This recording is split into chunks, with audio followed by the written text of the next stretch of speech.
Certo? Tudo bem, galera? Vocês estão me ouvindo? Sim, professor, estamos ouvindo. Beleza. Se aparecer alguém para adicionar aí, se aparecer para vocês, vai aceitando, por gentileza. Ok. Então, deixa eu ver se tá tudo certo. Tá, acho que tá. Tá gravando aí, né? Tá. Tá sim. Beleza. Então, beleza, galera. Então, como eu falei, nessa aula a gente vai aprender sobre as doenças, né? O primeiro bloco, o primeiro sistema que nós iremos estudar é o sistema respiratório. Aí, pensando lá na necrópsia também, né? Que vocês aprenderam, então, na necrópsia de aves, que a gente abriu o bico, retirou a traqueia, avaliamos ali aquela parte respiratória. Foi a primeira que a gente avaliou, né? Tirando a parte externa, obviamente, do animal, mas os blocos em si a gente começou ali com o sistema respiratório. Então aqui também iremos começar com o sistema respiratório. Então as doenças do sistema respiratório estão entre as principais causas de morbidade e mortalidade em grandes animais domésticos e de perdas econômicas experimentadas por fazendeiros.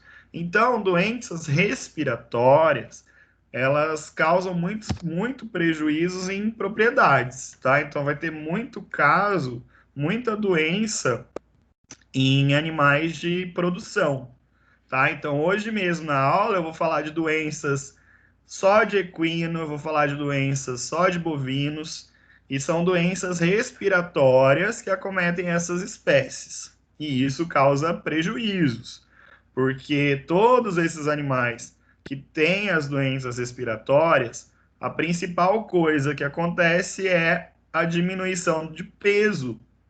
E todo mundo sabe que o animal de produção, o foco dele é ganho de peso. Então, como eles ficam comprometidos, existe então uma queda na produção, então tem prejuízos econômicos também, essas doenças. Então, portanto, veterinários são rotineiramente chamados a diagnosticar, tratar e implementar práticas de manejo direcionadas então a reduzir o impacto dessas doenças em animais de fazenda. Então, animais de produção, vocês por hora, vocês podem ser chamados para fazer um atendimento clínico nessas propriedades. Sobre os animais de companhia, os animais de pequeno porte, as doenças do trato respiratório, elas também são muito comuns. Tem várias doenças do trato respiratório em pequenos animais. Talvez com pouco significado econômico, mas com grande importância para os clínicos. Então, em atendimento clínico, uma das doenças que a gente vai estudar hoje é a tosse dos canis, né? Então, é muito comum o atendimento dessa patologia, principalmente em plantões. Às vezes, o tutor tem um único tempo com o animal, período da noite. Aí ele chega, o animal dele fica tossindo, tossindo, tossindo, e aí ele vai ter aquele horário noturno ali, num atendimento de plantão, para levar esse animal para vocês. Principalmente porque ele não vai conseguir dormir, né? Porque o cachorro fica tossindo, então por isso que geralmente é um atendimento de plantão. Aqui a gente começa, então isso foi a introdução, falando então que as patologias do sistema respiratório são importantes tanto em grandes animais como em pequenos animais. Em grandes animais a importância é econômica, né? Porque como eu falei, então é uma doença que vai diminuir o ganho de peso desses animais. Em pequeno porte, em pequenos animais, animais de companhia, também ocorrem danos, mas daí pode ser outros prejuízos, não financeiros, né? Aí vai ser mais afetivos. Aí agora a gente começa falando então do exame pós-mortem do sistema respiratório, que é propriamente a necrópsia. Então, relembrando o que dá para a gente avaliar no exame de necrópsia do sistema respiratório. Então, a gente sempre vai examinar esse sistema de uma maneira sistemática. Então, sempre assim, sistema. Você vai tirar aquele bloco ali e avaliar parte por parte. Isso aqui, para quem acredita em signo, virginiano vai adorar fazer isso aí. Vai olhar primeiro, então, a língua, depois olhar a faringe, depois a laringe, a traqueia, as vísceras torácicas, que daí inclui pulmão, coração, timo, e devem ser removidos todos esses órgãos como um monobloco e colocado na mesa de necrópsia. Então, o primeiro monobloco é isso aí. Sai, então, junto a língua, a faringe, a laringe, a traqueia, os pulmões, coração e o timo ainda quando é animal jovem, né? Tudo bem até aqui?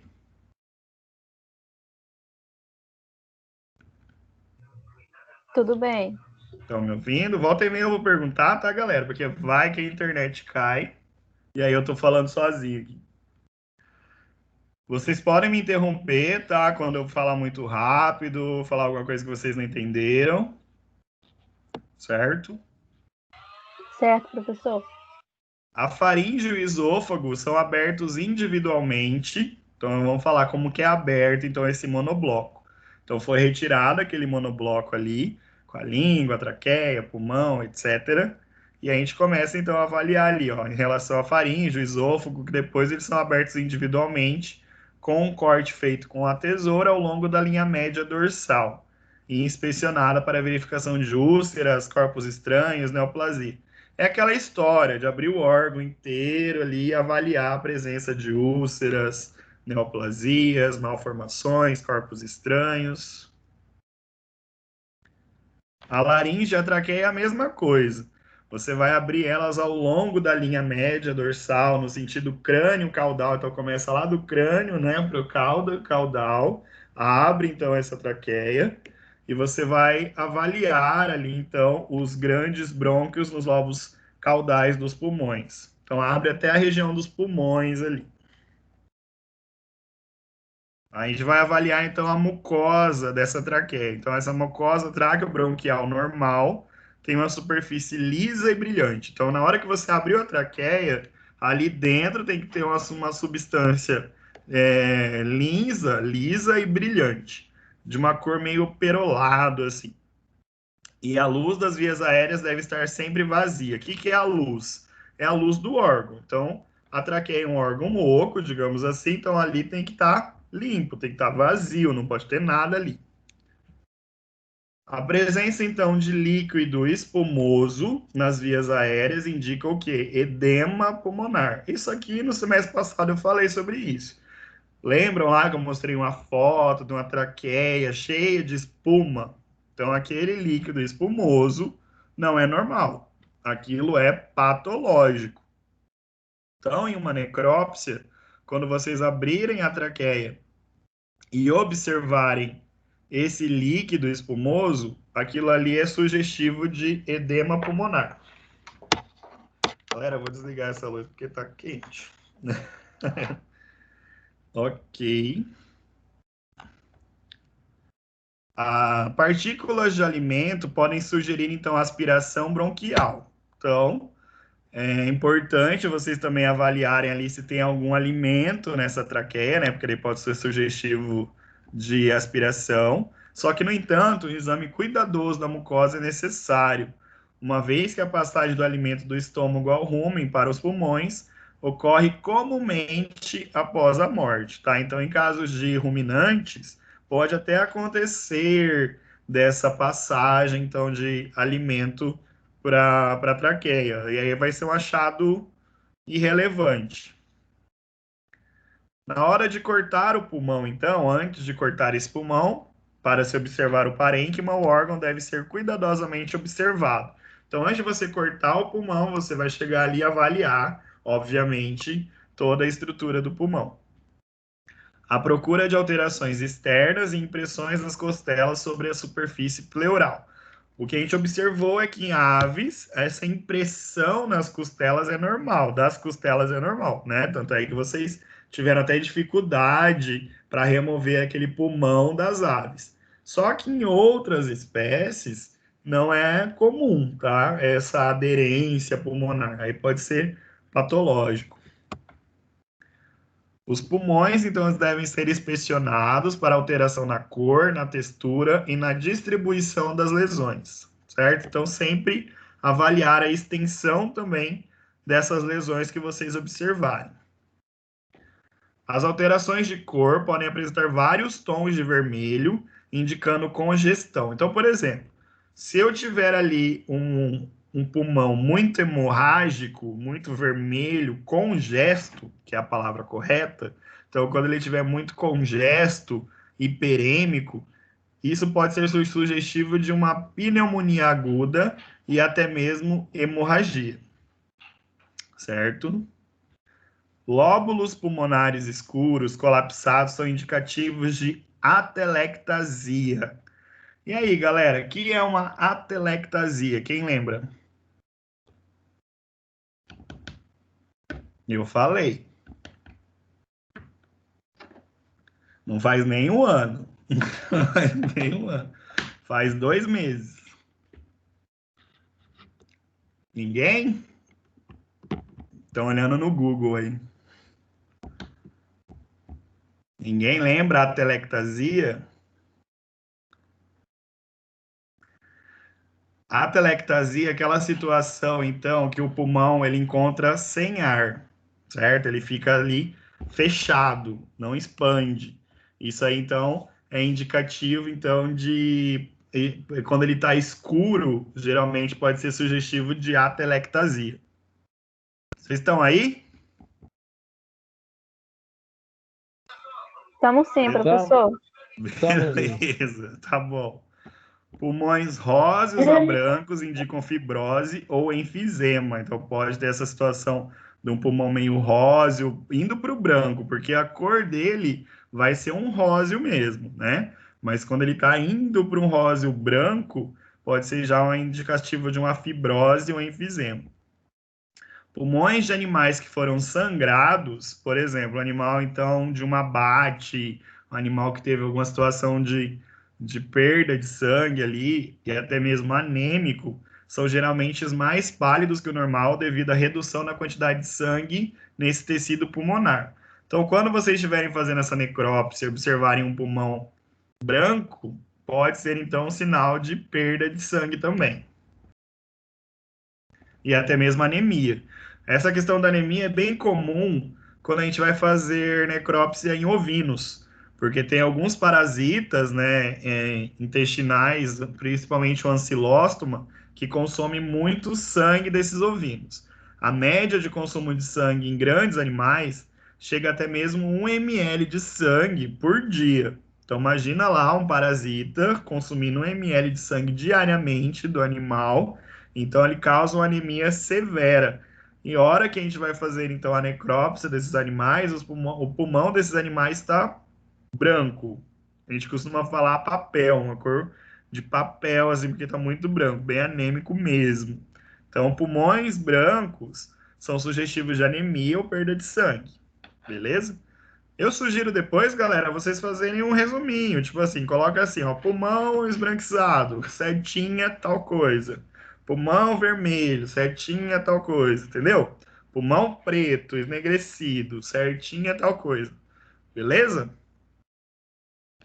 Na verdade, fica valendo ponto já isso aqui. Para quem tá na aula, tá? Eu vou imprimir a lista de presença, que tem como imprimir, eu nem preciso fazer chamada. Eu imprimo a lista de presença no final da aula e só vai valer para quem estava aqui hoje, certo? Então é uma pós-aula, não precisa entregar hoje, pode entregar até sexta-feira que vem, antes, bem antes da aula, então sexta de manhã, vocês vão enviar para mim com esse esqueminha, tá? É um esqueminha, feito manuscrito no caderno, coloca lá então assim, ó, pulmão enegrecido, setinha atelectasia, pulmão branco, setinha anemia, hemorragia. Entenderam? Sim, professor. Professor, o senhor pode ver se tem alguém esperando para aceitar, porque o Marcos não está conseguindo entrar. Beleza, o duro é isso, cara. Toda hora tem que sair. Bom, no meu aqui não apareceu ninguém. Fala para ele entrar agora de novo, vai, manda lá. Tipo, vai entrar agora. Enquanto isso, deixa eu pausar aqui.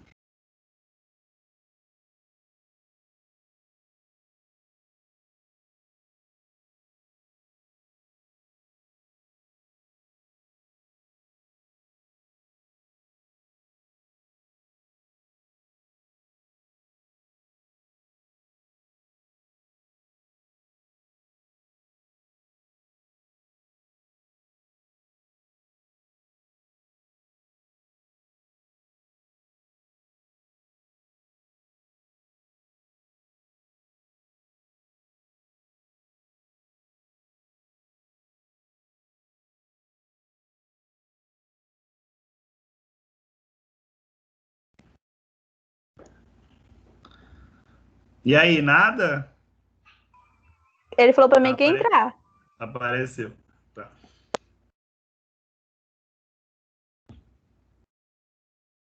Pronto. Pronto? Obrigada, professor. Podemos? Imagina que isso. Vamos de Boa noite novo. a todos. Obrigado, professor. Nada. Vamos de novo, galera. Pera aí, que o negócio é tenso. Só um pouquinho.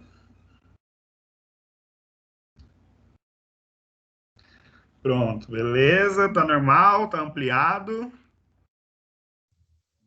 Tá bom agora. Beleza.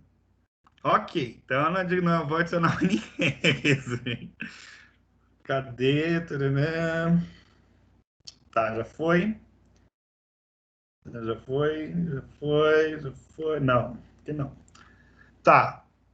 Então, beleza, entenderam, né? Depois vocês explicam para o Marcos como que é para fazer o trabalho. A textura, então, é determinada através da palpação delicada na superfície em parênquima dos pulmões. Então, vocês também podem avaliar a textura desse pulmão. Então, vocês vão pegar ali e avaliar a textura desse pulmão. Só que é óbvio, vocês têm que fazer uma palpação delicada. Então, os brutão aí vão chegar e apertar, assim, aí não vai rolar, né? Porque daí já vai ter alteração. Tem que ser uma palpação delicada ali na superfície para ver se vocês sentem alguma alteração na textura. A gente pode ter alterações anormais nesse pulmão, que podem ser firme, porque vocês já viram o pulmão não é tão firme assim. Ela pode ter textura dura, pode ter textura borrachenta, tipo um elástico assim, ou crepitante. Para quem não sabe dessa palavra, vocês vão usar muito, tanto na clínica de grandes como na clínica de pequenos. Quando a gente fala que uma superfície está crepitante, é que ali tem presença então de bolhas de ar. Então acontece muito em animais de pequeno porte pós-atropelamento. Então, às vezes o animal foi atropelado, teve lesão ali na pele e entra ar ali naquela superfície. Quando vocês palpam, vocês vão saber o que é uma crepitação. Lembra, é óbvio, né, gente? Isso aqui é só didática.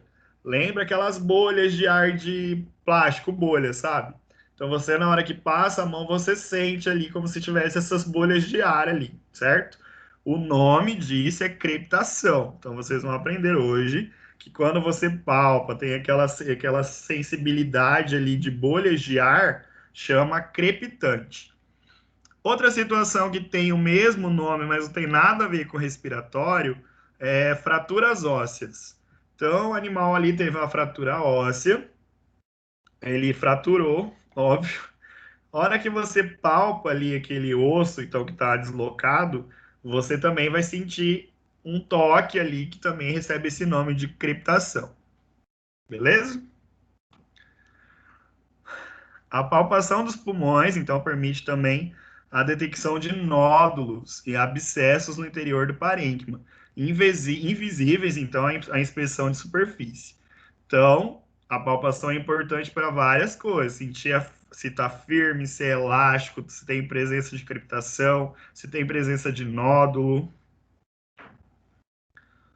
O conhecimento da distribuição de uma lesão nos pulmões também facilita o diagnóstico, uma vez que distribuições específicas são associadas a determinados agentes etiológicos.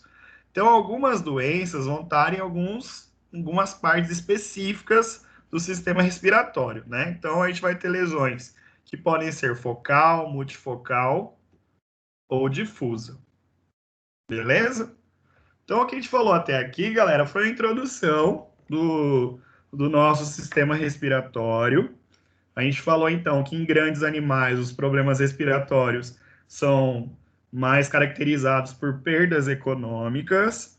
Em animais de pequeno porte também ocorrem as doenças do trato respiratório, mas daí não tem cunhos financeiros, né? Não é perdas econômicas, aqui vai ser mais emocional. A gente falou sobre a necrópsia do exame pós-mortem, então, do sistema respiratório, no qual vocês vão avaliar um bloco que é composto por língua, traqueia, coração, pulmão. E a gente avaliou esse pulmão, tem várias situações de cor, de textura, E também que, para finalizar aqui, as lesões que podem ser do tipo focal, multifocal ou distribuídas por todo o órgão. Beleza? Dúvidas até aqui?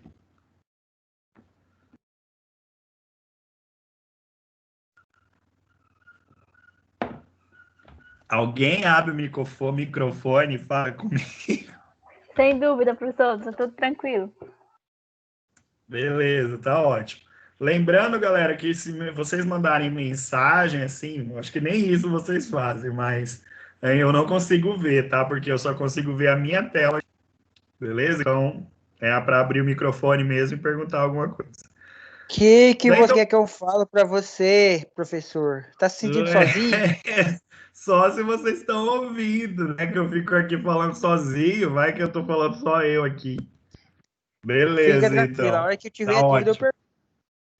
Tá bom, até agora você tá suave, então. O professor, Pode num falar. cão, o que causa pneumonia num cão? Pode ser viral ou bacteriana, né? Daí a gente vai entrar agora em algumas doenças, por exemplo, igual a tosse dos canis, que ela é uma traqueobronquite, né? Então aí ela evolui, ela pode evoluir para uma pneumonia, certo? Porque daí ela vai ter bactérias do pulmão que podem evoluir para pneumonia, certo? Ah, beleza. Beleza. Daí agora, galera, então a gente vai para as doenças, certo? Então a gente falou ali das patologias e tal. Então a gente vai começar com as doenças.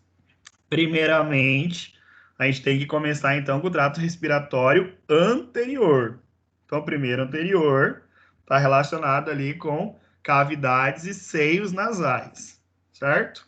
Primeira coisa que a gente pode observar são as anomalias, que são raras e difíceis de determinar se são congênitas ou hereditárias. Pergunta: qual é a diferença entre congênito e hereditário? Quem sabe?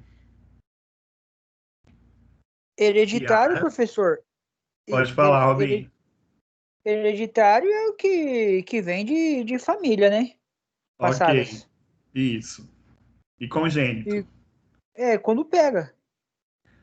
Pega É como? isso? De algum lugar? É passado, né? Mas daí não é de mãe para filho, não é família também? Não, tô dizendo assim, Como que é o congênito congênito? é quando pega de outros animais, ou quando acontece alguma. Como que eu vou dizer? Um problema, um exemplo. Certo, entendi o que você quis Tipo, dizer. Uma transmissão de um para outro, uma né? transmissão de um para outro. Isso. É isso mesmo? Isso, aí você... Não. Não? Não, mas ótimo, valeu a sua participação. Congênito, galera, é quando ele nasce. Ele nasce com a doença, tá? E isso é congênito. Ele já nasceu com aquele problema, certo? E hereditário é uma herança genética, como o Robin falou, então vai passar de geração para geração. Vou citar aqui um exemplo de hereditário, a sarna demodécica. A demodicose, ela passa de geração para geração, ela é hereditária, certo? Então vai passar de mãe para filho, certo? Ok? E congênito. Congênito é quando ele nasce com algum problema. Então, está relacionado mais com má formação. Então, o animal às vezes já nasce com um membro menor, certo? Isso aí já nasceu com ele. Então, vamos para nosso trato respiratório, que é o interesse da aula. Por exemplo, então, congênito pode ser a questão do lábio leporino, que chama queilosquise, e a fenda palatina, que é a palatosquise, certo? Então, lábio leporino e a fenda palatina. O lábio queilosquise e a fenda palatosquise. O que tem a ver isso? Por que é importante falar desse lábio leporino, dessa fenda palatina em animais? Por causa da aspiração, tá? Então, pode ocorrer pneumonia por aspiração. Então, geralmente, quando vocês forem trabalhar com pequenos animais e forem fazer cesariana, Geralmente, uma das espécies que mais se realiza cesariana é o bulldog, né? O bulldog inglês. A primeira coisa que você vai fazer quando você retirou esses filhotes é avaliar a cavidade oral desses animais para ver se tem a presença da fenda palatina. Porque se tiver a fenda, é bem provável que esse animal não resista. Tá? Existem cirurgias que podem ser feitas, só que geralmente é um animal neonato, né? Então, geralmente vai acabar morrendo esse animal. Ele vivendo, ele pode fazer essa pneumonia por aspiração. Então, na hora que ele for ali se alimentar do leite, já vai entrar leite por esse lugar e vai fazer esse leite vai lá vai lá para o pulmão e vai causar uma pneumonia por aspiração. Então, aqui situações em grandes animais que também acontece, né? Não é só exclusivo em pequenos animais. Então, pode acontecer o lábio leporino em grandes animais. E a consequência é que isso aqui pode acabar levando a uma pneumonia por aspiração. Entenderam essa parte inicial da cavidade nasal? Como que é Sim. o, como que é o termo, então, quando é lábio leporino?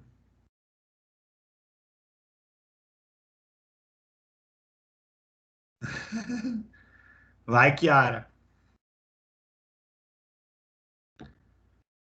Vixe. Queilosquise, galera, ali, ó. E quando é a fenda, palatosquise. Meu Deus. Então a gente vai para a cavidade nasal agora e processos inflamatórios. Apresento para vocês então a primeira doença importante para nossa aula, que ela é conhecida como IBR, que é a rinotraqueite infecciosa bovina, certo? IBR, conhecida também como focinho vermelho. Já dá para ver aqui, então a espécie de importância são os bovinos, certo? O agente causador dessa doença é um herpes vírus bovino do tipo 1, certo? Causa então a doença respiratória, só que ela também causa aborto, então por isso que também é importante, lembra que eu falei? Aqui em grandes animais é econômico. Então aqui um bovino vai pegar uma doença dessa, vai ter aborto. Isso é legal para uma propriedade?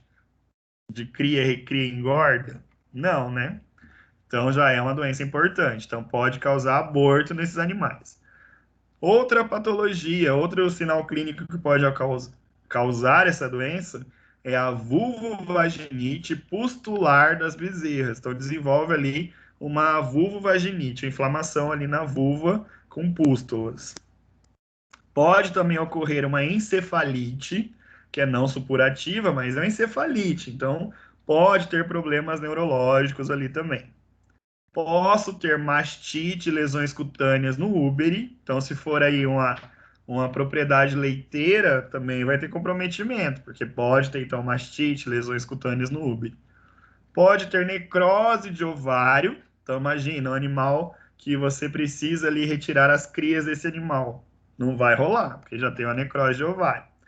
Obviamente, galera, a gente está falando de animais de produção. Se acontecer um negócio desse, vai para onde? Frigorífico, né? Infecção. E olhe lá, na verdade, né? Porque daí, dependendo da situação, não aproveita, né?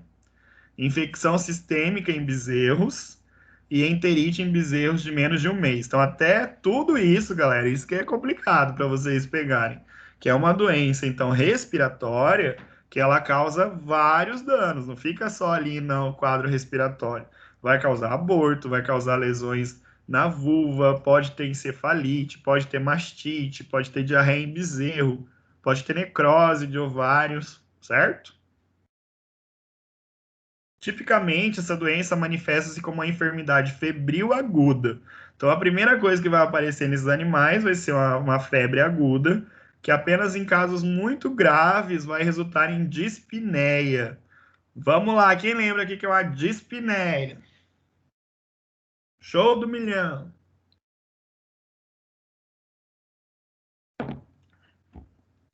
Ninguém, meu pai amado. Dispneia. Henrique? Priscila?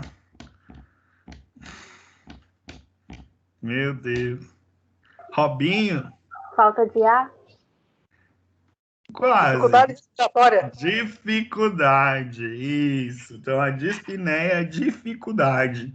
Então, é aqueles animais, esses bovinos, então, vão apresentar uma dificuldade na inspiração, tá? Devido à obstrução, então, do fluxo do ar, certo? Então, essa doença, ela se manifesta dessa forma. Esses animais, eles vão ter uma febre aguda e também vão ter uma dispneia inspiratória. Então, uma dificuldade na hora de inspirar. Então, a forma respiratória, esses animais podem ter, na hora, então, ali da necrópse, né? Você pode, então, observar áreas hiperêmicas, pode ter áreas de necrose focal. Necrose, vocês lembram, né? O que é uma necrose?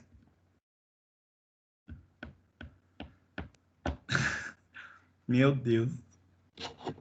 Necrose, galera. Falei tanto semestre passado. É a morte tecidual? Isso, a morte tecidual, muito bom. Então, eu posso ter uma morte tecidual ali, focal nesse pulmão. Posso ter, então, rinite, faringite, laringite, que vocês lembram que todas as ites são processos inflamatórios, né? Então, em alguns bovinos, infecções bacterianas secundárias sobre a área de necrose resultam, então, na deposição de uma camada espessa de material fibronecrótico. É aquela situação do leite condensado, tá? Então, em algumas áreas, você vai encontrar esse material ali, fibronecrótico, nas mucosas das vias aéreas. Então, eu posso ter aí uma traqueite fibronecrótica focal disseminada e uma bronquite ou bronquiolite. Tudo eu posso ter nessa doença. E aí um exemplo aí que o doutor perguntou em cães, mas aqui, ó, a sequela mais importante da IBR já é a pneumonia, tá? Então, aqui, tudo aquilo lá pode evoluir para um quadro de pneumonia. E aí, essa é causada por, então, a aspiração direta daquele exudato. Então, lembram do exudato, transudato? Falei também.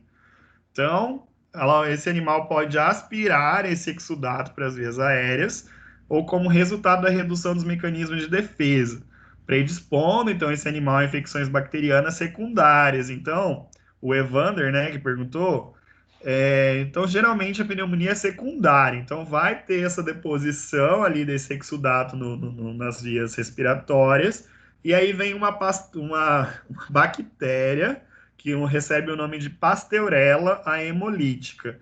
Só que essa Pasteurella, eu coloquei esse nome porque ela mudou a nomenclatura, olha que legal.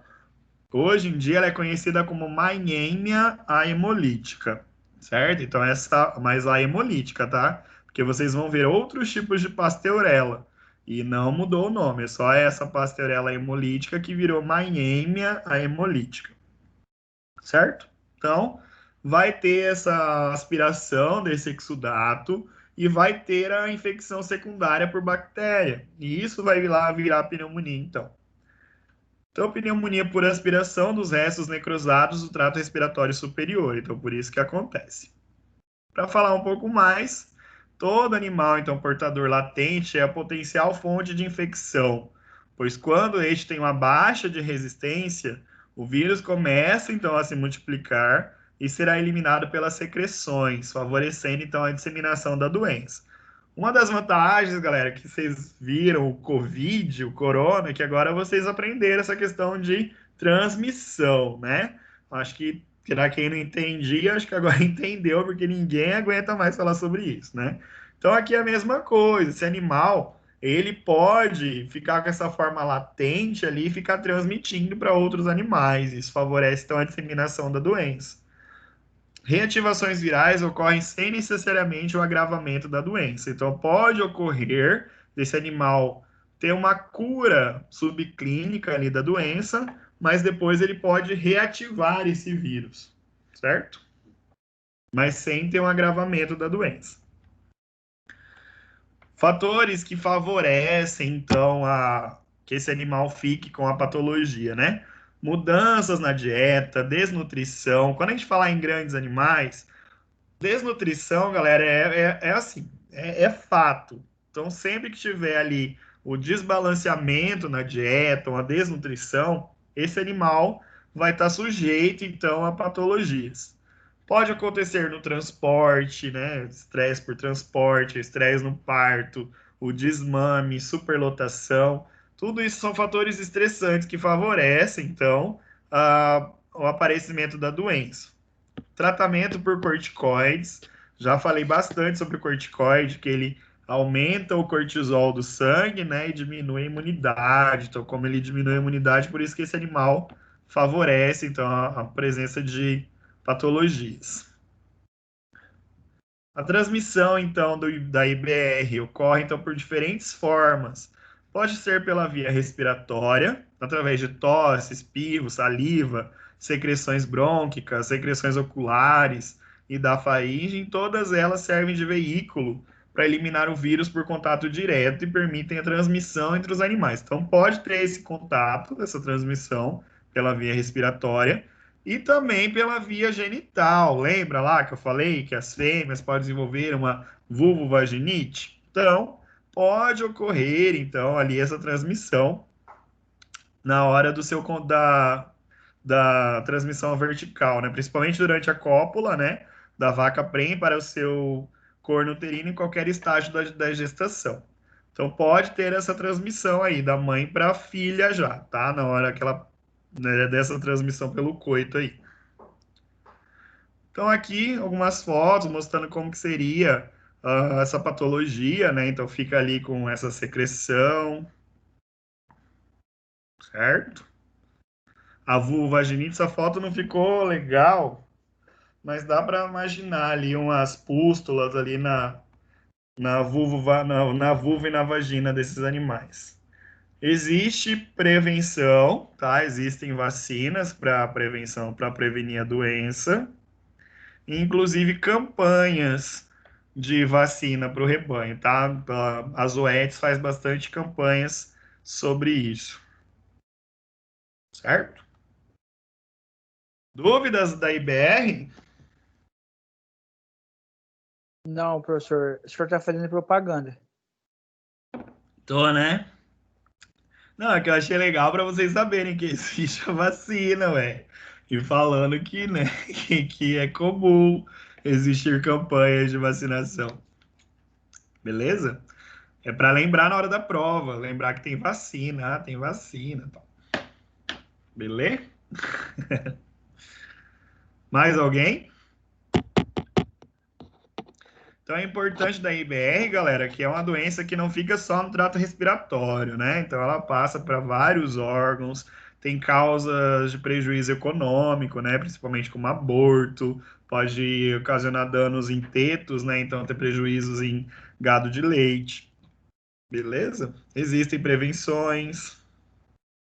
Pode existir transmissão vertical da mãe para a filha, para os filhos ali, né? Ok.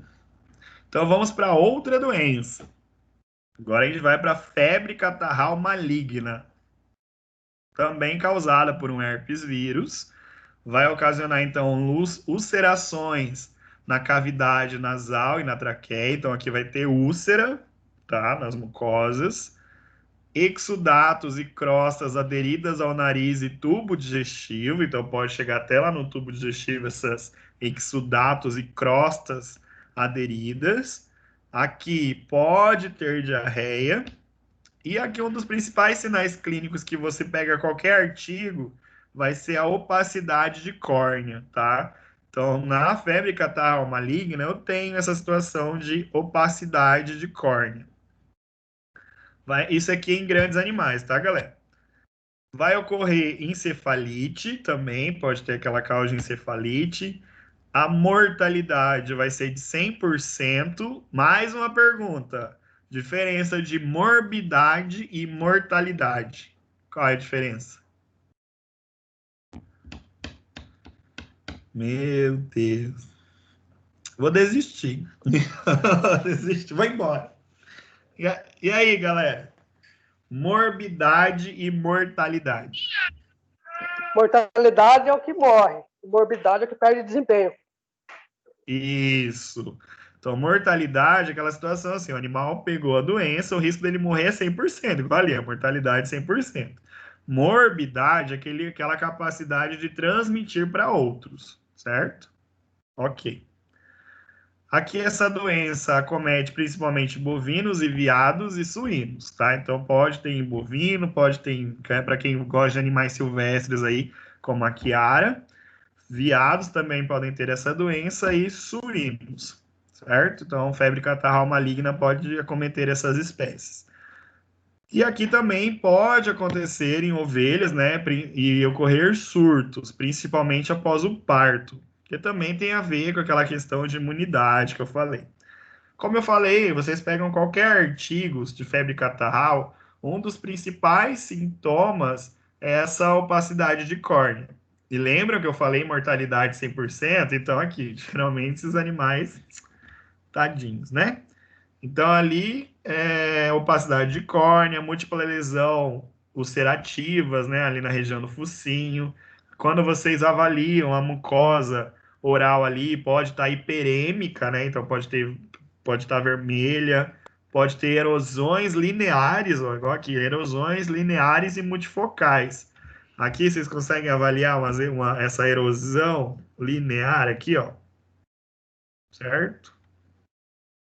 É só imaginar, quando a gente tem uma febre brava, quem já teve um febrão aí, já às vezes tem lesão, né, na nossa mucosa, assim, o lábio racha, não acontece rachadura, essas coisas. Mesma coisa que uma febre catarral, né? Então, acontece esses sintomas. Também pode ter presença de secreção, pode ter presença de secreção ocular, a mesma patologia que eu falei ali, ó, questão de crostas no trato respiratório, opacidade de córnea, mais uma opacidade de córnea. Conseguiram entender a opacidade de córnea? Opacidade de córnea. Beleza? Então, as úlceras ali, ó, as áreas hemorrágicas, a questão da secreção ocular. Pode até esse animal, às vezes, estar com a opacidade de córnea, né? Nessa foto não deu para avaliar. Secreção. Bonito de ver, né? Áreas hemorrágicas, então, tanto na traqueia ali, como na saída ali do trato respiratório e entrada do trato respiratório. Dúvidas de febre catarral? Não. Então, se eu colocar, por exemplo, assim, ó, um exemplo hipotético. Correlacione as doenças. Se eu colocar lá IBR e colocar opacidade de córnea, verdadeiro ou falso? Falso. Falso. Porque a IBR não causa uveit, né? A opacidade de córnea. Aí se eu colocar, por exemplo, então, febre catarral, opacidade de córnea. Verdadeiro ou falso? Verdadeiro. Verdadeiro. Verdadeiro. Beleza, muito bom. Então vamos para mais uma doença agora, para quem gosta de suíno, né? Acho que é o Marcos, né? Então a gente vai para aquela famosa doença que eu também já até comentei em outros semestres, que é a rinite atrófica dos suínos. Aqui vai acometer principalmente leitões entre 1 a 10 semanas de vida, então até os 2 meses e meio ali, e também pode acometer animais adultos, só que aqui é principalmente leitões, tá? A morbidade é alta e a mortalidade é baixa. Então, a diferença, né? Então, a capacidade de passar de um leitão para outro, grande. Capacidade desse leitão morrer, baixa, certo? Então, esses suínos podem ter sintomas de espirro e tosse, podem apresentar corrimento nasal seroso e muco purulento. Aqui, como eu falei desde o começo da aula, o problema de animais de produção é financeiro. Aí esses animais eles vão ter uma baixa taxa de crescimento. Então não vai ter aquele bacon bonito para nós, né? Então, prejuízos financeiros. Pode ocorrer uma deformidade, na verdade vai ocorrer, né, deformidade facial e uma atrofia dos cornetos nasais. Então, ela atrofia, o próprio nome já diz, então vai ocorrer uma atrofia ali dos focinhos, dos cornetos nasais desses animais. Pode ocorrer uma obstrução do ducto nasolacrimal, com crossas e secreções no canto medial do olho. Então, esse é outro achado que pode acontecer, uma obstrução, então, no ducto nasolacrimal, e ficarão as crostas e secreção. Isso aqui, para quem gosta de pequenos animais, seria a mesma questão da obstrução do ducto lacrimal, lá que fica aquela secreção escura nos olhos. Então, aqui a gente tem as situações de atrofia dos cornetos nasais, que elas são classificadas em graus, né? Graus é ótimo, em graus, grau 0 até o grau 3, mostrando totalmente a destruição aqui. E aqui um dos sintomas, então, é essa epistaxe, né? Essa presença de sangramento nasal, e a deformidade dos cornetos nasais aqui. Dúvidas até aqui? A etiologia da doença, o que é a etiologia? É os agentes que causam a doença, né? Ela é meio complexa, porque ela é uma bagunça. Tem vários artigos sobre isso. Tem o artigo que eu gosto bastante, é um que associa, então, a presença de Pasteurella mutocida, que é a tipo D e a tipo A, com a Bordetella, entendeu? Então, existe um sinergismo entre essas duas bactérias para causar a doença. Só que outros autores consideram outros agentes, que tem que ter 4 agentes para causar a doença, que é o citomegalovírus e o Haemophilus parasuis, certo? Mas eu gosto mais desse artigo que fala da associação das duas, tá? Então, na prova, podem colocar só esses 2 agentes que eu vou considerar, tá? Como tem artigo falando sobre isso, eu acho mais tranquilo de entender assim com 2 agentes, né? Porque imagina, tem que precisar de 4 agentes para causar uma doença, é meio difícil, né? Então, aqui é a associação então, da Pasteurella tipo D e tipo A, junto com a Bordetella bronquicéptica, certo? O que favorece a doença, então, são condições ambientais adversas, o manejo alimentar, então, aquela má distribuição de cálcio e fósforo na ração, e também a conformação genética desses animais. A problemática da rinite atrófica, que é a deformação então dessas estruturas nasais, vai modificar então o que? O fluxo do ar inspirado por meio dessas fossas nasais, o qual então elimina a barreira protetora física e permite que as partículas suspensas no ar entram no aparelho respiratório, causando então sérios problemas. Então ali, galera, esse suíno perde aquela proteção. Então ali pode entrar partículas e ir lá para o pulmão desses animais. E eu tenho que atualizar essa fonte aqui, né? Mas assim, isso aqui, como faz parte de etiologia da doença, não muda mesmo, que é normal, né? Mas a fonte é velha. Além da redução no desempenho dos animais, doenças respiratórias então provocam aumento da mortalidade, custos com tratamento, vacinação, condenação da carcaça nos abatedouros. Então imagina, o cara foi lá na propriedade de suínos, chega na hora do abate, ainda pode ocorrer condenação no abatedouro, daí o prejuízo realmente é grande, né?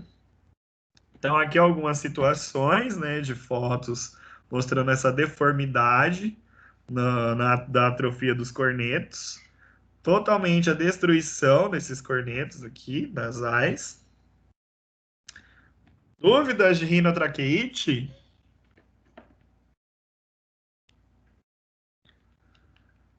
Né? Tá bem. Daí agora a gente vai para rinotraqueite felina. Então, em gatos também ocorre, galera. Rinotraqueite viral felina. Isso aqui, certeza que alguém já viu, né? Porque quando vocês adotam um gatinho, acham um gatinho na rua tal, geralmente eles estão tudo assim, né? Com esse olhinho remilento, tal, essa secreção.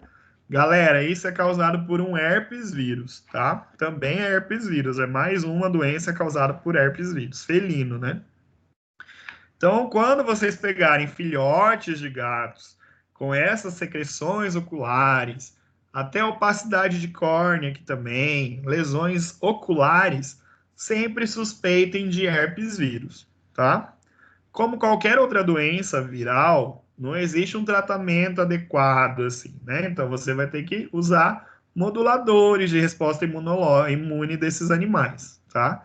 A lisina é um dos medicamentos mais utilizados em gatos para esse problema, que a lisina ela aumenta ali o sistema imune desses animais. Outro que pode ser usado é o interferon, tá? O interferon é excelente para gatos. Só que ele é difícil de você conseguir. Geralmente, aqui em Dourados, pelo menos, a gente consegue lá da Mania de Gato, que é uma clínica veterinária em Campo Grande, específica em felinos, certo? Mas é o melhor para imunidade, tá? Interferon, chama. Essa doença causa uma mortalidade alta, então pode ter uma alta mortalidade. Os animais que se recuperam são portadores, tá? Então o animal fica ali com a doença. Essa doença vai desenvolver uma hipersalivação, pode desenvolver espirro, pode desenvolver tosse, dispneia. Esse animal pode ter uma conjuntivite, corrimento óculo-nasal. Esse corrimento vai ser de seroso a muco-purulento. E a rinite pode ter uma rinite acentuada e febre também nesses animais. Pode ocorrer uma infecção bacteriana, uma pneumonia secundária, aí entra naquela pergunta do colega. Então, aqui também a pneumonia sempre vai ser secundária, que daí entra, então, bactérias na via respiratória, aproveitam dessa situação que esse gato está com a imunidade comprometida, e as bactérias que aparecem aqui, a Pasteurella mutocida, a Bordetella bronquicéptica, entre outros. Lembrando que para rinite, rinotraqueite também tem vacina, tá? Que entra naquela V3, V4 e V5 felina. Calicivirose felina, ela geralmente está associada com a rinotraqueite, tá? Esse aqui é mais comum de vocês verem também no estágio, na rotina clínica de vocês. Então, vai aparecer esses gatos com essas lesões orais aqui, né? Essas úlceras orais. Aparece bastante na região da gengiva dos gatos, uma hiperemia, um halo vermelho, assim, em cima da gengiva ali desses animais. É bem característico de calicivírus, tá? É outro vírus, não é um herpes vírus, é um calicivírus, só que está associado à rinotraqueite felina. Os sinais são semelhantes, não se observa, então, ceratite ou ulceração da córnea, que, então, muda um pouco só essa parte do olho, né? Então, na calicivirose, não acomete tanto a região ocular assim. Aqui, principalmente, os achados clínicos são essas ulcerações orais, principalmente da língua, e ainda pode ocorrer até uma artrite aguda em gatos. Isso aqui é bem raro, eu mesmo até hoje nunca presenciei essa artrite aqui. Mas a ulceração sempre comum. Pneumonia também intersticial. Então, esse gato pode desenvolver uma pneumonia também. Isso é importante, galera, por quê? Porque vocês vão atender um gato, sei lá, de repente esse gato está com uma pneumonia. Aí você tem que pensar, né? Você tem que colocar no seu diagnóstico diferencial essas viroses, tá? Então, essas viroses são importantes para que podem levar esse gato a ter pneumonia. Dúvidas de rinotraqueite, calicivirose felina? Vocês estão aí ainda? Não, estamos. Sem dúvida. Tá bom, tá bom. Agora, voltando para a galera dos grandes, agora a gente vai falar dos equinos. Então, a gente falou de bovino, falou de suíno, falou de felinos. Vamos para os horses. Então, uma doença comum é o garrotilho, né? Só que garrotilho, galera, para quem já é do ramo aí, vamos evitar falar esse nome, tá? O nome correto é uma adenite. Tudo bem, entre os proprietários ali, você até pode falar garrotilho, mas o nome correto da doença é a adenite. Ela é causada, então, pelo Streptococcus equi. A desvantagem da prova ser online, né, galera, que provavelmente vai ser, é que eu precisava que vocês aprendessem a escrever esses esses agentes, né? Mas vai ter que ficar para a próxima. Então, o Streptococcus equi, que é o agente causador, então, da adenite equina. O que é uma bactéria, então, né? Streptococcus. E ela favorece, então, porque até agora a gente falou só de vírus, né? A maioria foi vírus, tirando a rinotraqueite, que foi vírus e bactéria ali associada, né? Aqui os agentes causadores é o estresse, então, por mudanças ou transporte, então tudo que leva ao estresse desse animal, que vai abaixar a imunidade e ele vai ficar mais fácil dele adquirir uma doença. Também pode ter outros sinais, como conjuntivite e rinite supurativa. Aqui vai ter tumefação e absedação e uma linfadenite. Então aqui, galera, ocorre um aumento dos linfonodos também. Pode ocorrer aumento desses linfonodos submandibulares, retrofaríngeos e do pescoço que podem romper-se. Então esse linfonodo, ele aumenta, ele pode até se romper e causar uma embolia bacteriana em órgãos internos. Aqui, os animais acometidos vai ser entre 1 a 2 anos de idade, e especialmente naquele período de desmama ali, certo? Então, ele é potro ainda ali, né? Ele pode ocorrer essa patologia, podendo ocasionar, então, a morte no período agudo ou evoluir para o estado crônico, certo? Então, pode causar uma morte ali logo no estado agudo, ou ele pode evoluir até o estado crônico. Animais mais velhos também podem pegar a doença, mas vão apresentar uma forma branda. Alguém quer falar alguma coisa? Acho que não, né? Então, vai apresentar abscessos pulmonares.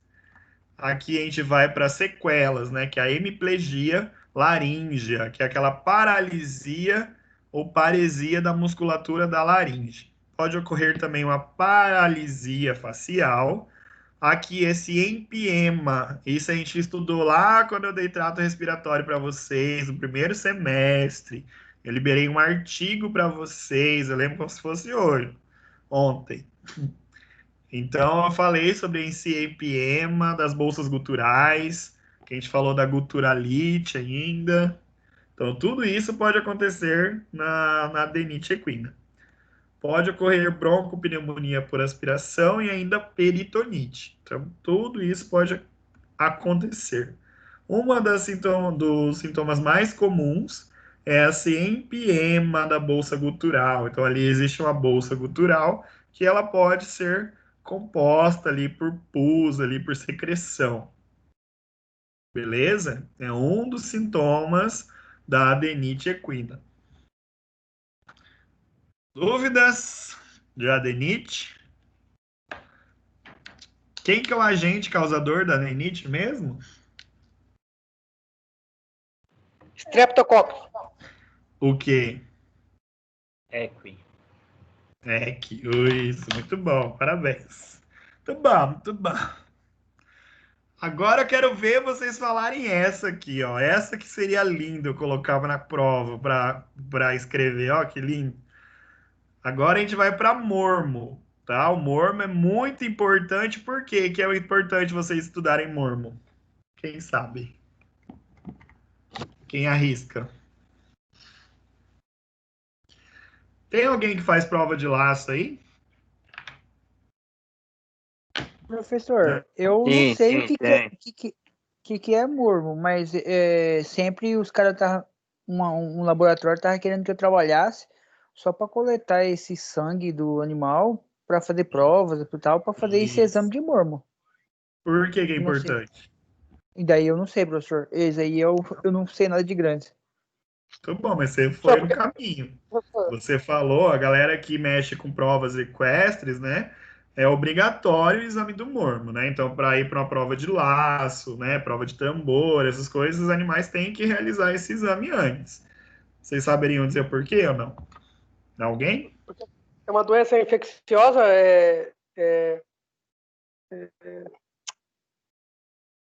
esqueci, professor. Tá no caminho. Ela é uma zoonose, galera. Ela é uma zoonose. Então, ela é uma doença que passa. Ela passa para o ser humano. Aí eu pergunto para vocês, se o animal com mormo for diagnosticado com mormo, o que que faz? Lembrando que é uma zoonose.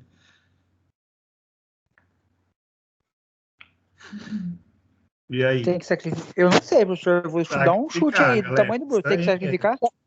Sacrificar, Professor. porque é uma zoonose. Aí entra na mesma questão da febre aftosa, da leishmaniose antigamente, né? Agora que não faz mais, não é mais obrigatória a eutanásia, mas o cavalo com mormo ainda é eutanásia, um bovino com febre aftosa é eutanásia, certo? Porque são zoonoses. São doenças que passam então para o ser humano. Beleza?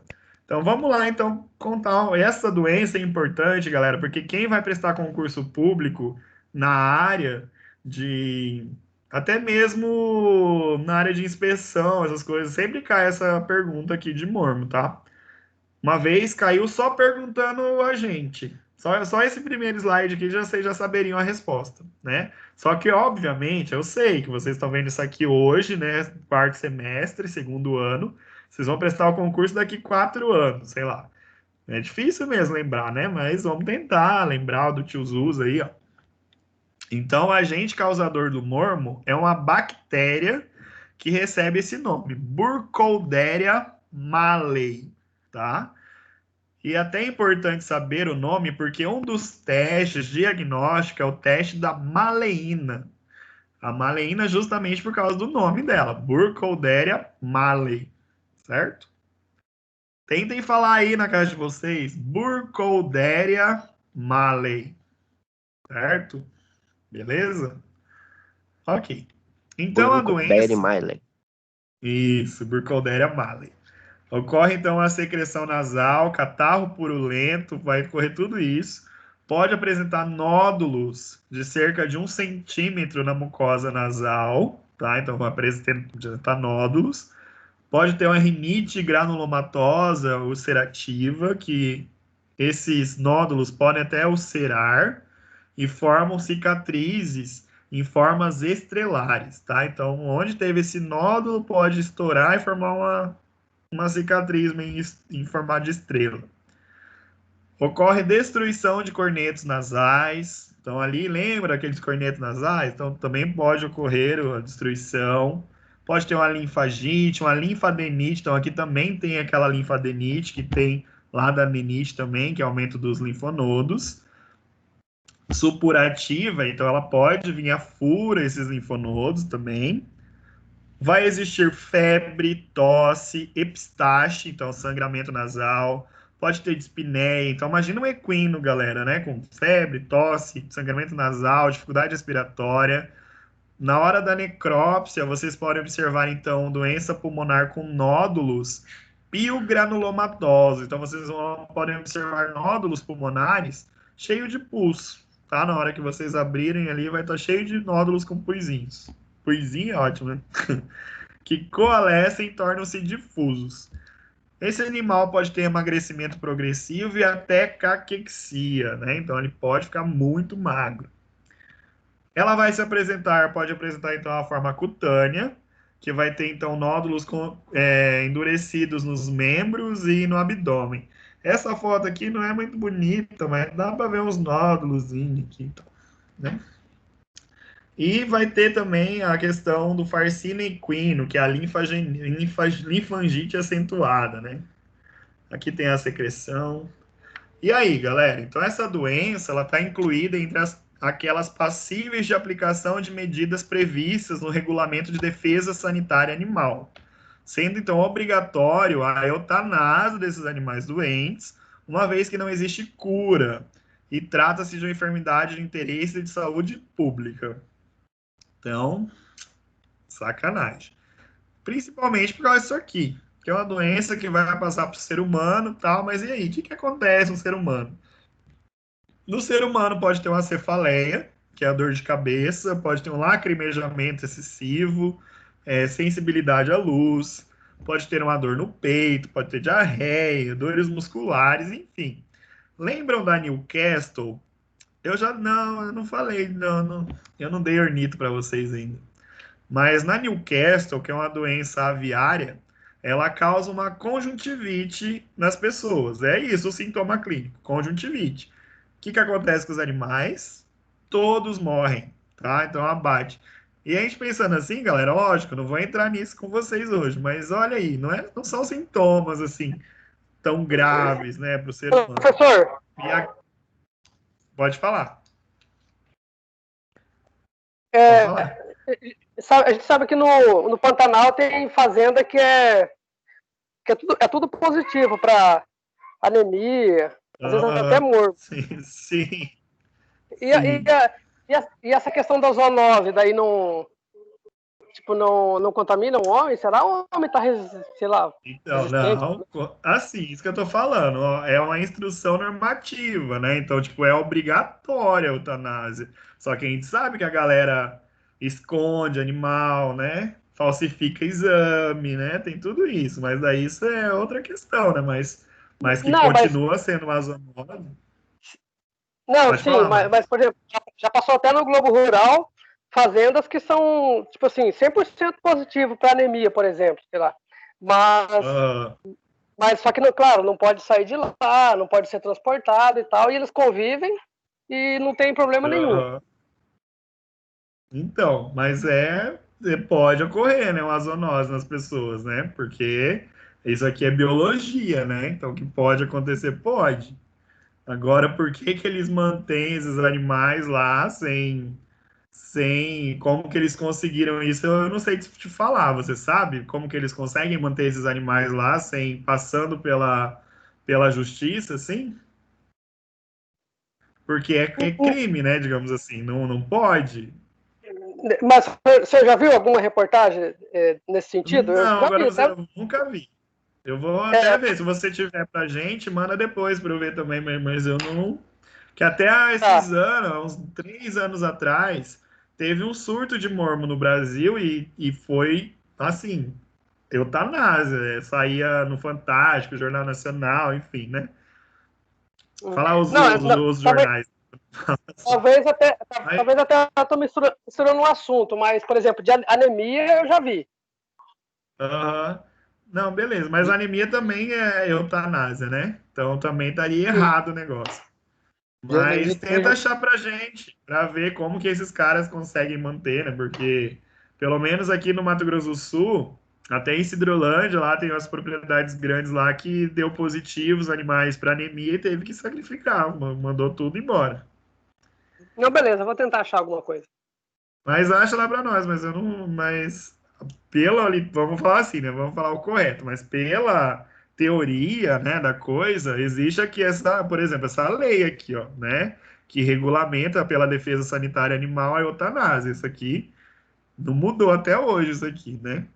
Então, não Positivo. sei como que os caras burlam o sistema, tá? Mas vamos ver o que você acha para nós lá.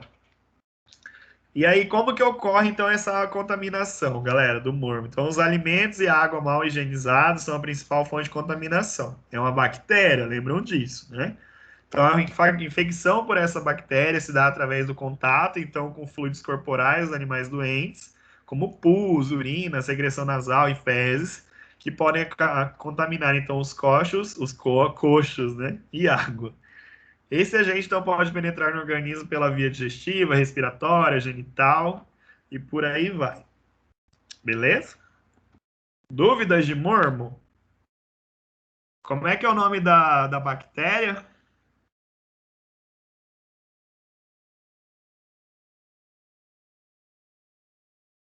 Alguém? Burkholderia malei, eu não sei falar esse nome. Isso, a Burkholderia malei. Burkholderia malei. Ótimo. Beleza. Aí a gente vai para os cachorrinhos. Aí a principal doença respiratória que vocês vão encontrar na clínica vai ser a tosse dos canis, popularmente conhecida por esse nome. Mas ela, biologicamente, para vocês falarem bonito, é uma traqueobronquite infecciosa canina. Então, o próprio nome já diz. Então, ela vai causar, então, problemas na traqueia, iniciando nos brônquios ali, tá? Então, a traqueobronquite infecciosa canina. A etiologia dela entra na mesma situação lá do suíno, tá? Então precisa de vários agentes aqui. Em verde tá os principais, mas a literatura cita todos os outros ali também, tá? Mas os mais comuns é a presença, então, de 2 vírus, que é o adenovírus canino tipo 2 e o vírus da parainfluenza, associados com a bactéria Bordetella bronquicéptica. Galera de pequenos, esse nome tem que saber, tá? Bordetella bronquicéptica, certo? Porque ela é a mais comum. Do trato respiratório vai ser a Bordetella.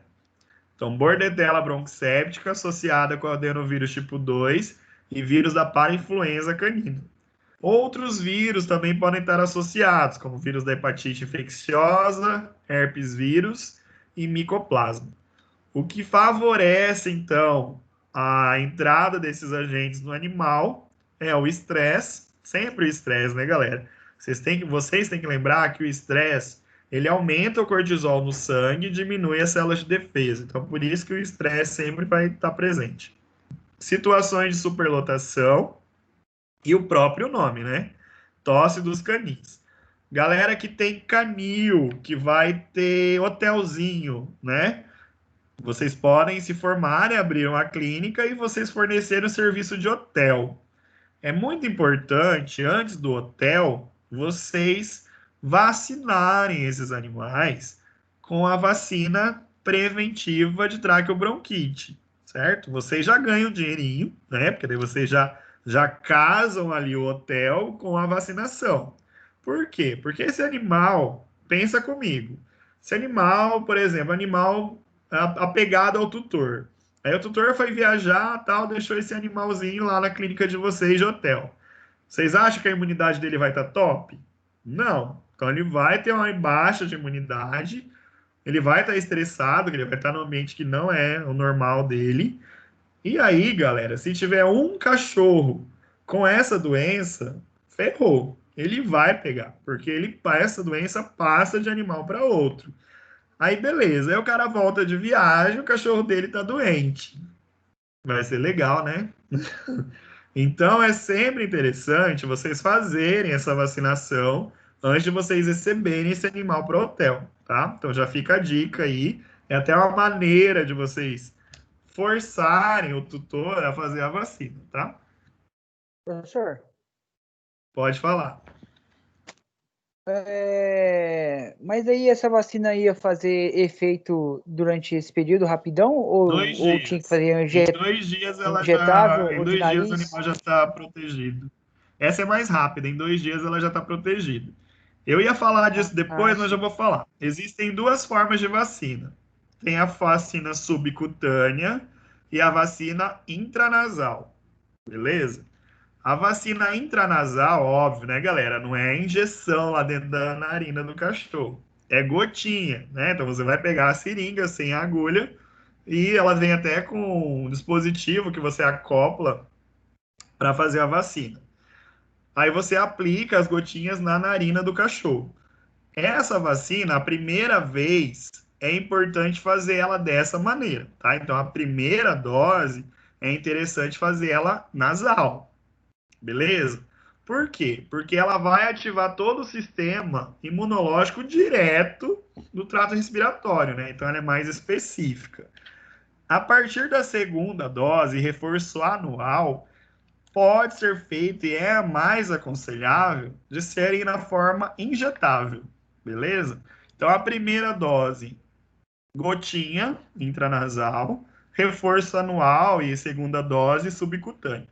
Então, vão igual o Robson falou. Ah, mas aí, vai fazer efeito? Se esse animal nunca foi vacinado, ele vai receber, então, qual vacina? A nasal. Então, a resposta ali é muito rápida. Em 2 dias, ele já tem uma resposta, certo?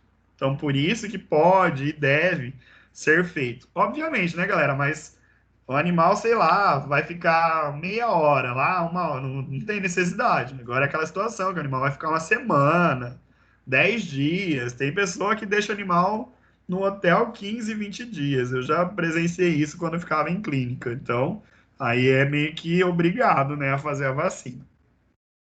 Mais alguém? Dúvidas? Professor, mas aí no caso Pode tem falar. que fazer. Aí no caso tem que fazer vacina 2 dias antes dele entrar no hotel, no caso, né? Se vocês conseguissem, melhor ainda, né? Mas se não conseguir, eu aconselho mesmo assim fazer, né? Por exemplo, se o tutor chega lá para você, eu vim deixar o Bob aqui por 10 dias. Faz, bicho, é mais seguro. Agora, se o cara falar, eu vou deixar o Bob aí 2 dias, aí não precisa, né? Mas é importante vocês sempre deixarem o tutor ciente das coisas, né? Você pode falar da possibilidade desse animal pegar doença e tal, e não é culpa sua. Você não sabe, você não tem como controlar todos os animais que entram ali. E essa doença ela pode ser também assintomática. Às vezes o animal pode estar ali transmitindo a bactéria e não tem como avaliar isso, né? Certo? Então, na dúvida, é melhor fazer. Tanto o Pelo animal ele menos pode. aqui em Dourados, eu sei de algumas clínicas que tem esse protocolo, né? Então, só para entrar no hotel, só vacinado. Eu posso citar aqui o laudo de Abreu mesmo, é assim: ele só pega animal pro hotel se tiver a vacina de gripe. Se não tiver, ele nem. Que é uma dor de cabeça a menos, né, galera? Tipo assim, é óbvio, vocês. Não, acho que no começo ninguém vai recusar cliente, né? Mas ele já está nesse nível, né, de recusar cliente. Então, se o cara não vacinar, ele não recebe o animal lá. Tanto o animal pode transmitir, como ele pode pegar daí no caso, né? Sim, com certeza. Beleza? Porque ela passa de um para outro, né, normal. Então, aqui o sintoma vai ser a tosse, né? Pode ter tosse. Eu coloquei vomitar, mas não é vomitar, tá? Vai ser aquelas. Lembram lá quando a gente avaliou uma traqueia que tem aquela espuma ali, aquela secreção? Então, na verdade, ele solta essa secreção, certo? Então, sempre vocês vão. Isso aqui vai ser fácil na clínica, cara. Vocês vão atender um animal, tá tossindo. Eu não vou tossir aqui, mas ele fica tossindo, a Parece que é tosse engasgado, seca. né? Parece que é engasgado. Isso, parece que tá engasgado. Tanto é que a primeira coisa que o tutor fala é que comeu osso. Ele tá com osso na garganta e não sei o quê, e papapá. E na maioria dos casos não é osso. Porque você começa a dizer, imagina vocês, recém-formados, primeiro atendimento um desse, chega lá, o cara, comeu osso, comeu osso. Você vai ficar doido, né? E não é osso, galera, tá? Na maioria dos casos, né? Pode acontecer de ser osso na vez de vocês. Mas raramente é osso, tá? Vai chegar então essa clínica aí do animal, tá parecendo que tá engasgado, com a tosse seca, e aí ele tosse tanto que sai uma baba, uma gosma branca assim, tá? Essa secreção da traqueia. Isso é clássico. O que vocês vão fazer de diagnóstico? Diagnóstico clínico, geralmente já fecha, né? Então você pode fazer a palpação ali, o estímulo da tosse, e ele pode tossir na sua frente, né? Porque vai estar irritada a traqueia, você estimulou, ele vai tossir. E também a radiografia. A radiografia, galera, não é tão específica assim, mas você consegue ver como é uma traqueobronquite, você consegue ver nos brônquios, então na parte inicial ali dos pulmões, alguma opacidade, né? Então fica meio esbranquiçado. Então aí você consegue meio que fechar a sintomatologia. E é interessante fazer radiografia para eliminar a possibilidade do osso, né? Que tem cliente que é tão exigente que ele fala que é osso. Você fala que não é, ele fala que é osso. Então você faz a radiografia, mostra a radiografia para ele, ganha o seu dinheirinho em cima da sua radiografia que você vai fazer e fica todo mundo feliz, né? Então, ok. Esse animal pode apresentar 100 ou lesões e sintomas variáveis. Então, esse animal pode ter rinite, faringite, tonsilite, traqueite, todas as ites ali relacionadas com o trato respiratório. Entrando aquele mérito da pneumonia. Então, aqui pode evoluir para uma bronquopneumonia secundária. Pode ocorrer uma descarga nasal, catarral ou mucopurulenta. Pode ter uma linfadenite regional, depressão e emagrecimento. Galera, aí esses dias, eu já tinha até falado sobre isso, aquela situação de colocar o sabugo Galera de propriedade rural que faz isso, né? Prende sabugo no animal e deixa por 7 dias. Essa doença, ela pode ser autolimitante, então ela pode sumir em 7 dias. Então ela coincide, então, essa questão do sabugo, justamente no período da doença, tá? Só que é óbvio, né, galera? Vocês, como veterinários, vocês vão atender um animal desse, você tem que falar a preocupação, porque se você não tratar, não precisa tratar, não, daqui 7 dias ele tá bom. Não é assim, tá? Porque ele pode desenvolver uma broncopneumonia no futuro. Então, ele pode ter uma lesão grave no pulmão. Então, tem que fazer o tratamento, certo? Ok, de traqueobronquite infecciosa canina. Ok. Fala pro tio 3 agentes da traqueobronquite. Pergunta aí, doutor. Fala aí. Oi. Alô. Câmbio. Não tinha alguém que queria perguntar alguma coisa? Não. Fala pro tio aí, quais são os 3 agentes? Fala um, Eu pelo queria menos. perguntar. Fala, Robinho, para nós. Tá cortando, professor. Não entendi o que o senhor falou. Ah, sério mesmo? Eu perguntei É. quais são os... Fala um agente para mim da traqueobronquite. Um agente? Isso, um agente.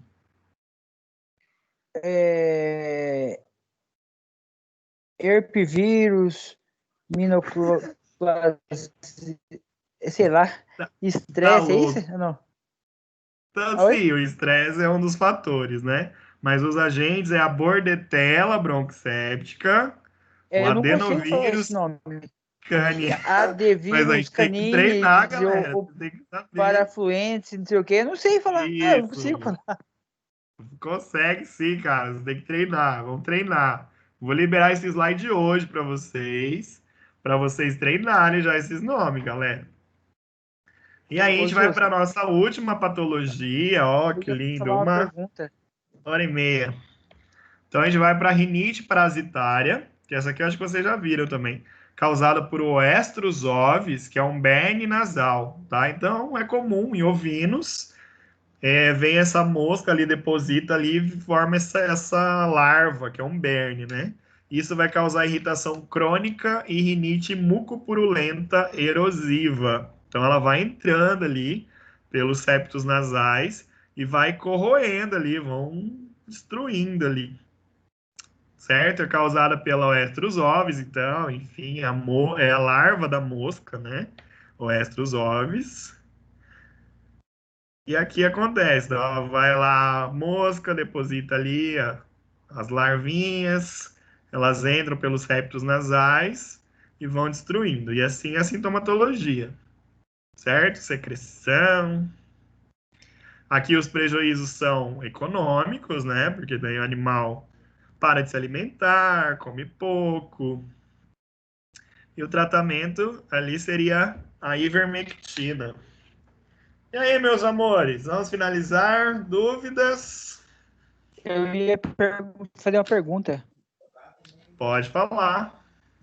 a respeito da tosse dos canis aí. Beleza? Professor, tem alguma doença, tipo assim, que pode estar incubada também com a doença dos canis ou não? Tipo, parece que pode ser a doença dos canis ou tem uma doença mais grave atrás disso? Beleza. Você tem que pensar no sintoma. Qual que é o principal sintoma? Aquela tosse seca, né? Igual você mesmo falou, parece estar engasgado. Outra doença que causa essa tosse seca é a cardiopatia, tá? Então o animal pode chegar lá tossindo e ele ser cardiopata. Aí é mais grave, né? Mas aí você mata também o seu diagnóstico com raio-x. Você vai fazer a radiografia e você vai ver aumento do coração, né? Você vai ver uma cardiomegalia. E aí você consegue fechar o seu diagnóstico. E Tipo também assim, a tosse cardiopata, ela é mais noturna. Não quer dizer assim, igual eu sempre falo, galera, que a gente está lidando com biologia, né? Então não é receita de bolo, então não é assim, ai, não tosse só à noite, não é assim. É o mais comum a tosse noturna, né? Mas o animal pode desenvolver a tosse a qualquer momento ali, né? Tipo assim, professor, Isso até em se seres humanos, o você não vê pessoas, às vezes, com mais idosos, assim, pessoas mais obesas, geralmente com tosse. Isso também pode ser sinal de cardiopatia. tipo assim, no tratamento dele, eu posso usar tipo um antibiótico anti-inflamatório ou mesmo se eu não tiver um controle da carteirinha, se tomou vacina ou não tomou, etc. Você fala o tratamento para tosse. Isso. Não, aí você faz normal o tratamento, tá? Independente de ter recebido a vacina ou não, o tratamento é a base de antibiótico. A gente usa muito na rotina clínica a azitromicina. Vocês acho que ouviram falar da azitromicina também agora esse ano, né? Então, a azitromicina também é usada no caso de tosse dos canis, certo? Existe um medicamento que é uma associação da azitromicina e do meloxicam, que é um anti-inflamatório. Porque vocês têm que pensar no nome da doença, é uma traqueobronquite. Então, tem it, então tem um processo inflamatório. Então, você precisa usar um anti-inflamatório também. Então você não vai passar só a azitromicina, você tem que usar um anti-inflamatório junto. E aí criaram então um medicamento que tem a azitromicina e meloxicam. Obviamente que o uso é só apenas 3 dias, né? Que a azitromicina é 3 dias, tá bom, suficiente. E aí você pode usar um antitussígeno, que daí existem aquele toxicanes na veterinária e tal, mas os antitussígenos humanos também funcionam muito bem, tá? Tem o famoso SPEC, que ele resolve muito bem no caso de tosse. Então você vai associar um antitussígeno junto com o antibiótico anti-inflamatório. Antes que vocês me abandonem, deixa eu imprimir a lista de presença aqui, que é só baixar ela aqui, ó. Pronto, baixei a lista. Tá baixando. Baixando. Pronto, acho que foi baixado. Então, galera, como eu combinei, hoje temos 13 alunos agora aqui. Esses 13 alunos, 14. então, serão contemplados, se fizerem aquele exercício lá, a ganhar pontos. Beleza? Tem 14, professor. 14 comigo, né, neném? Dúvidas, crianças? Aprenderam alguma coisa? Essas atividades aí, professor, como tem que entregar para o senhor via e-mail? Não, tira uma foto e manda no meu WhatsApp, tá bom? Todo mundo tem meu WhatsApp, né? Tranquilo, então.